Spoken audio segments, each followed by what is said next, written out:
Dia 149, Deuteronômio, capítulo 2. Depois voltamos pelo deserto rumo ao Mar Vermelho, pois essa foi a instrução dada por Deus. E por muitos anos rodeamos a região montanhosa de Seir.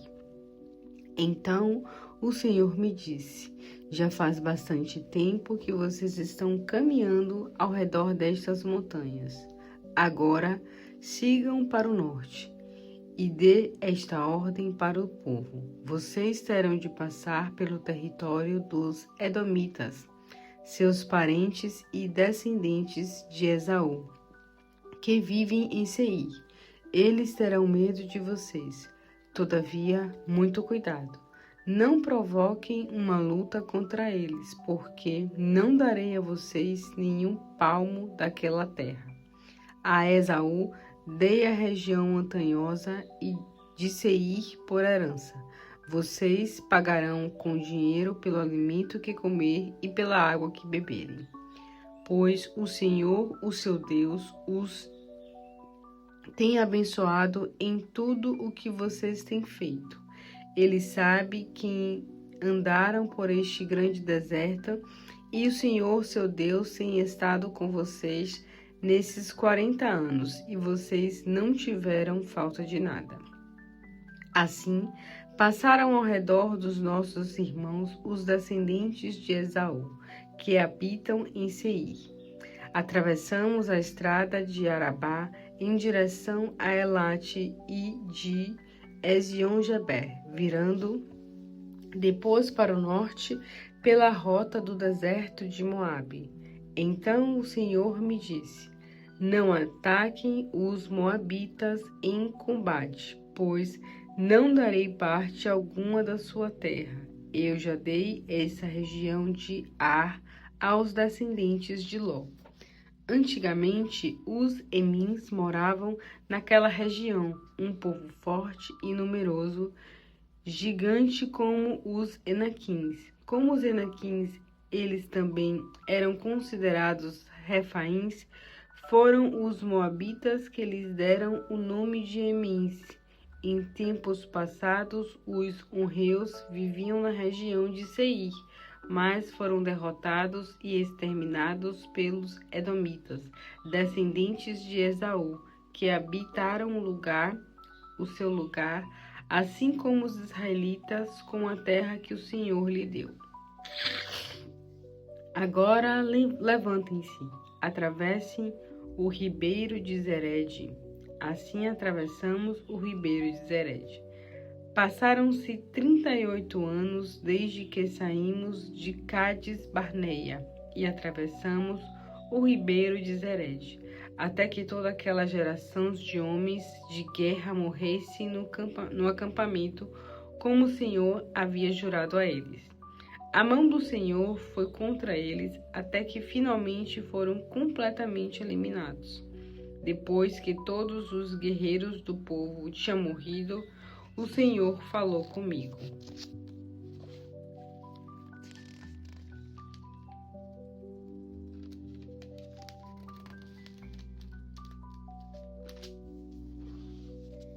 Hoje, Israel deverá passar pelo território de Moabe, pela região de Ar, e se aproximar do território dos Amonitas. Não se molestem nem lutem contra eles, pois não vou dar a vocês parte alguma da terra dos Amonitas.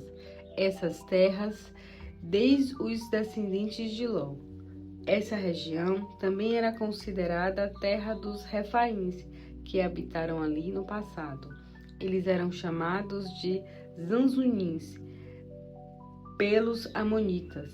Eram fortes, numerosos e gigantes como os Enaquins, mas o Senhor os exterminou e entregou a terra aos Amonitas. O Senhor tinha feito a mesma coisa em favor dos descendentes de Esaú que viviam em Seir, quando exterminaram os horeus diante deles. Os Edomitas, descendentes de Esaú, os expulsaram e se estabeleceram na região de Seir até os dias de hoje. Um fato semelhante também ocorreu quando os Caftoritas saíram de Caftor e destruíram os aveus que moravam em povoados espalhados pelo território até a cidade de Gaza e passaram a morar nas terras deles. Atravessem agora o rio Arnon e entrem no território de Seom, o amorreu que reina em Hesbom. Guerreiem contra ele e comecem a conquistar aquele território. A partir de hoje, vou fazer com que os povos da terra tremam de medo de vocês e fiquem cheios de pavor ao saber que vocês estão por perto. Então, enviei mensageiros a Hesbom, partindo do deserto de Quedmote, com esta proposta de paz ao rei Seom: deixe-nos passar por seu território, seguiremos sempre pela estrada principal. Não nos desviemos nem para a esquerda nem para a direita. Pagaremos com dinheiro pela comida e pela água.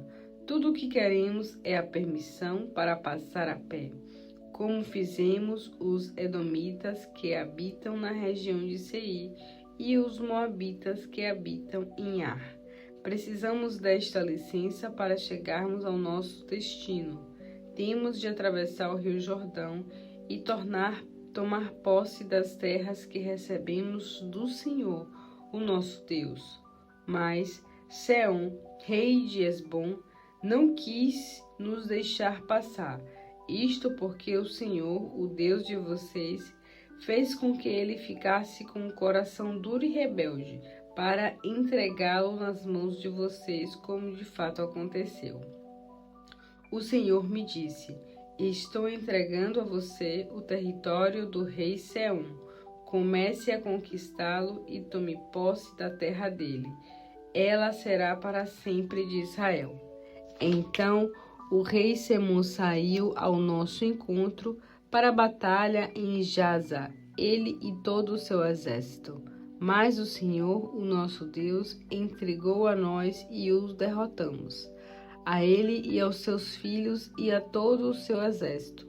Conquistamos as 2 cidades e as destruímos completamente, matando homens, mulheres e crianças. Não escapou ninguém, somente levamos o gado que tomamos como presa de guerra, além de outros bens que saqueamos das cidades conquistadas.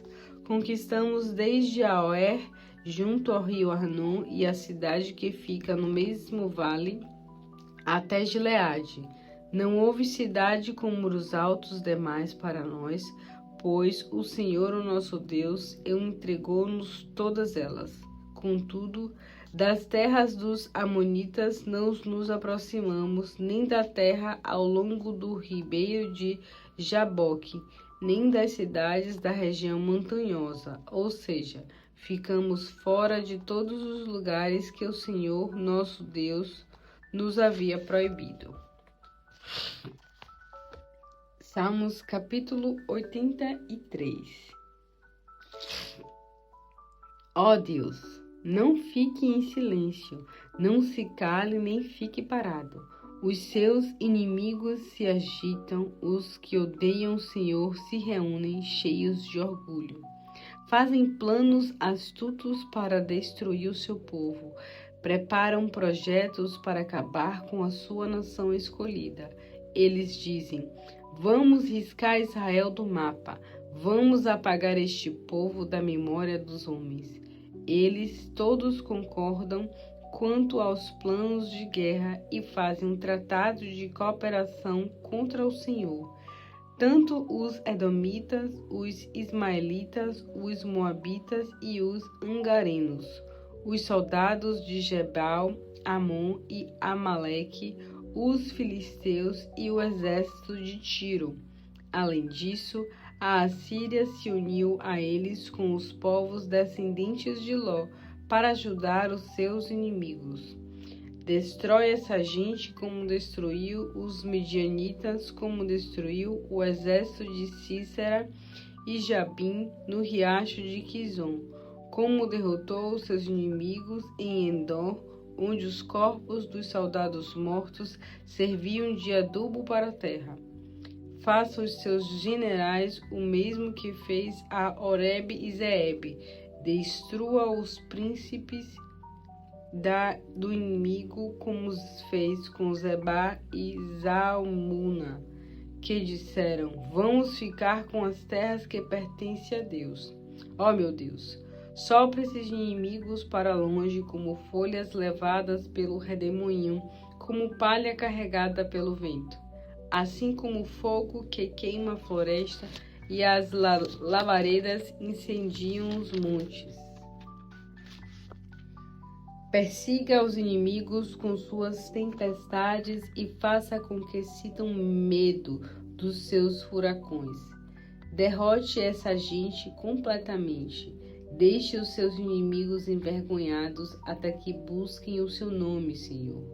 Quando eles forem destruídos e ficarem confusos, desorientados e envergonhados, aprenderão que só o Senhor, o Altíssimo, domina toda a terra. Salmos 84. Como é agradável estar no lugar da sua habitação, ó Senhor dos exércitos.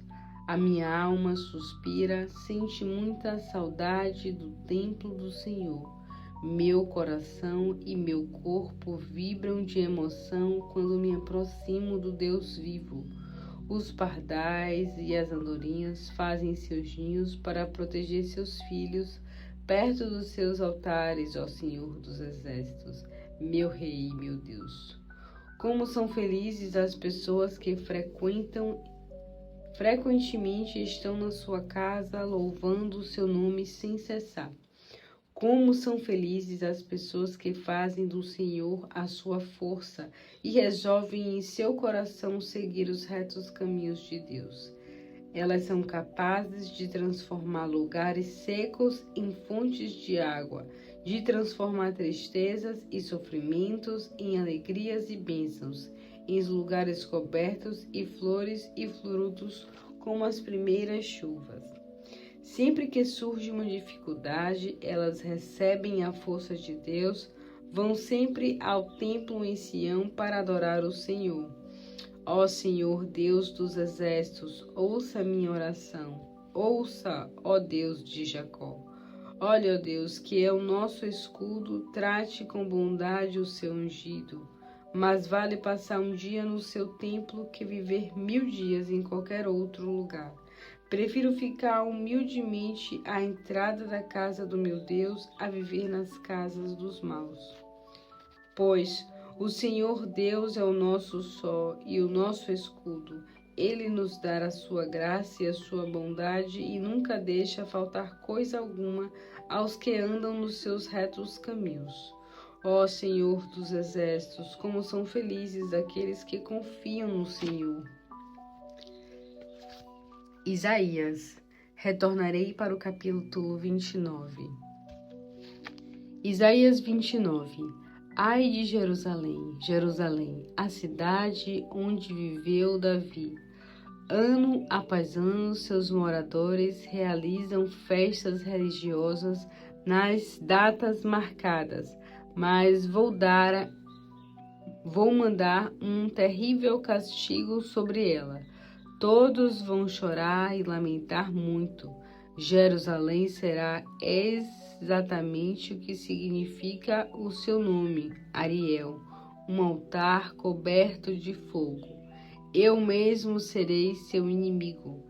Cercarei Jerusalém. Vou levantar torres à sua volta para destruir você.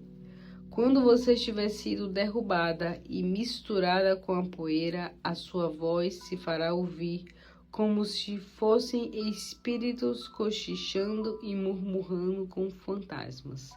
De repente, no instante, os seus inimigos vão desaparecer como pó, soprado pelo vento. Eles são muitos, mas vão sumir como palha carregada pelo vento, num instante. Porque eu, o Senhor Todo-Poderoso, Cairei em cima deles com trovões, terremotos, furacões, chuva forte e fogo. Todos os povos que vão atacar Jerusalém e todos os exércitos que estiverem cercando a cidade com rampas de ataques desaparecerão de repente como um sonho que acaba como uma visão noturna. Como um homem com muita fome sonha que está comendo, mas acorda ainda com o estômago vazio. Como um homem morrendo de sede sonha que está bebendo, mas acorda sem forças, sem ter saciado a sua sede. Assim será com os inimigos que vão sonhar com grande vitória contra o monte Sião, mas isso não passará de um sonho. Isso os deixa espantados? Vocês não conseguem acreditar? Então continue de olhos fechados. Fiquem cegos para sempre se quiserem. Vocês andam tortos, tropeçando como bêbados, mas não é porque beberam muito vinho. É porque o Senhor derramou sobre vocês o sono profundo. Os seus profetas, os seus olhos da nação, não podem mais ver. Os que tinham visões do futuro, os que tomavam decisões, não conseguem mais pensar direito. Todas essas coisas que, segundo a visão, vão acontecer daqui para frente, são como um livro selado que ninguém consegue compreender. Se vocês derem um livro a alguém que sabe ler, ele dirá: não consigo ler este selado. Se você pedir a um outro que lê o livro, ele responderá: não sei. O Senhor disse: esse povo se aproxima de mim com a boca e me honra com os lábios, mas o seu coração está longe de mim. Em vão me adoram. Seus ensinamentos não passam de regras ensinadas por homens. Por isso, uma vez mais eu vou continuar a fazer uma boa maravilhosa no meio deste povo, mais uma obra maravilhosa e coisas estranhas. A sabedoria dos seus sábios se desvencerá e o entendimento dos que são instruídos se esconderá. Ai dos que procuram esconder os seus planos de Deus, que tentam fazer tudo no escuro, pensando consigo mesmo: quem vai nos ver? Quem ficará sabendo? Como vocês estão errados! Como são tolos! Será que o oleiro que faz os jarros é igual ao barro? Será que uma obra de arte poderia dizer ao artista que o criou: não foi você que me fez? Por acaso o vaso poderá dizer ao oleiro: você não sabe o que está fazendo? Acaso as matas virgens do Líbano não se transformadas num campo fértil? E o campo fértil não será transformado num bosque? Naquele dia, os surdos ouvirão as palavras dos livros e os cegos, livres da tristeza da escuridão, verão os meus planos. Os mansos terão grandes felicidades no Senhor e os necessitados da terra vibrarão de alegria no Santo de Israel. Os que exploram outras pessoas perderão todo o seu poder. Os zombadores vão desaparecer e os que vivem planejando maldade serão eliminados. Homens violentos que brigam à toa, que planejavam atacar a traição, o juiz que os condenou e que procuravam qualquer desculpa para prejudicar os inocentes. Por isso, o Senhor que libertou Abraão diz à descendência de Israel: o meu povo não será mais envergonhado, e o seu rosto não mais se empalidecerá. Quando eles virem as obras das minhas mãos, vão me respeitar, proclamarão o meu santo nome, santificarão o Santo de Israel e temerão a Deus de Israel. Os que vivem no pecado compreenderão a verdade, e os que revoltam contra mim aceitarão a instrução.